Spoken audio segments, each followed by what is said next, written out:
Surviving Nightmares. No, no, no! I leapt up in bed, screaming in terror, gasping for breath. Sweat poured down the sides of my face like slinking millipedes, saturating my hair. The stinging in my eyes was unforgiving. It felt as if acid had been dripped into them. My skull throbbed, and my face was literally sore from crying. Panicked, I worriedly surveyed my surroundings. I was secure in my room. Just another nightmare about Kirk. All I could hear was the sound of my own thick breathing. Reaching for the cup on my nightstand, I gulped down mouthfuls of water. No amount could quench my burning throat or relieve my parched lips. I collapsed my head back into the pillows. I looked down at myself. My hands were tangled up in the blankets, my knees tucked up tightly into my chest in a fetal position, again. This brand of sorrow was eating me alive. It was exhibited through my contrite words and crumpled body. I cried, shamelessly. I didn't buy a ticket onto this train wreck, but I was on it. I was drained from being roused out of sleep, so exhausted. I started to get ticked off that I woke up at all. I was regressing. My fragile conscience nibbled at me like a pestering parasite primed to draw blood the second my fragility paused. I couldn't help but to endlessly recap the unanswerable questions in my mind. Why was I alive when Kirk wasn't? Why did I allow him to bring the gun into the apartment? Why didn't I jump on him to stop him? Why did I have to argue with him that night? Why? I reiterated the questions as if there was someone who could answer them. The silence seemed to hypnotically lull me with an appeal of eternal rest. All consumed in my melodramatic sorrow, I was mindlessly pondering death again.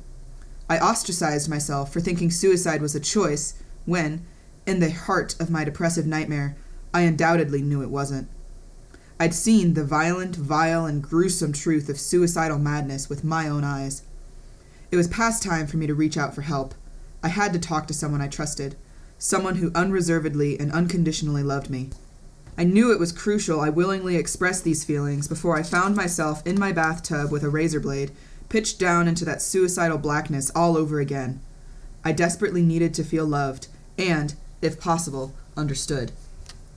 A welcoming, cozy Christmas with family sounded like just what the doctor had ordered, but I would shortly learn that feeling suicidal and telling others doesn't always make things better. I strongly suggest professional counseling, not advice from those who don't have a clue what you're going through.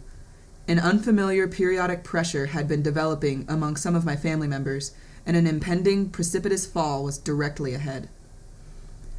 "This bullet is for me," I blubbered weakly, holding up one of Kirk's bullets between my quivering fingers.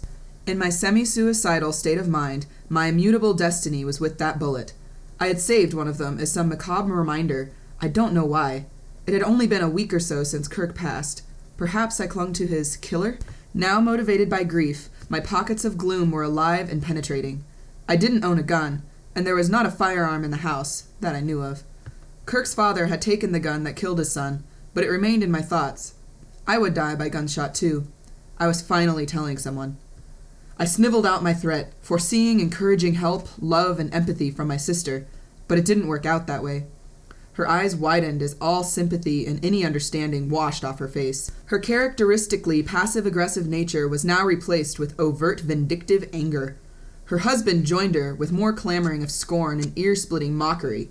"You mooch, get out of my house!" His spittle pelted my face as both of them barked and screamed at me without mercy.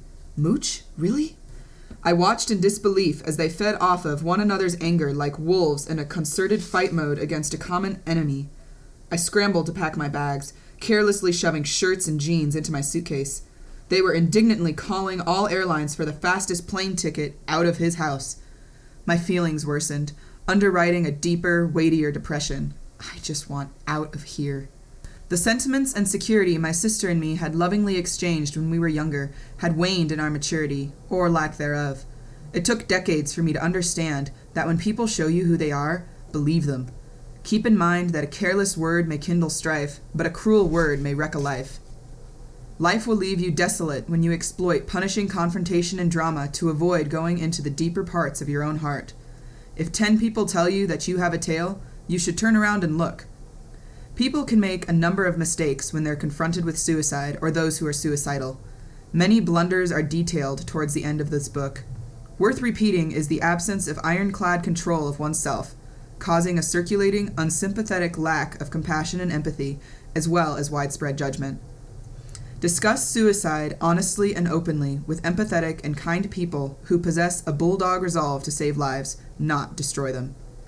Don't be careless with other people's emotions, and don't allow others to be reckless with yours. You're not the judge and jury of another person's life, so don't intimidate, ridicule, or harass an already anguished heart. This isn't hard to understand. Don't permit your own emotions to victimize those who already feel wounded, especially people who have already expressed hopelessness. Adding to their agony is analogous to walloping a dead animal, and it makes you a bully.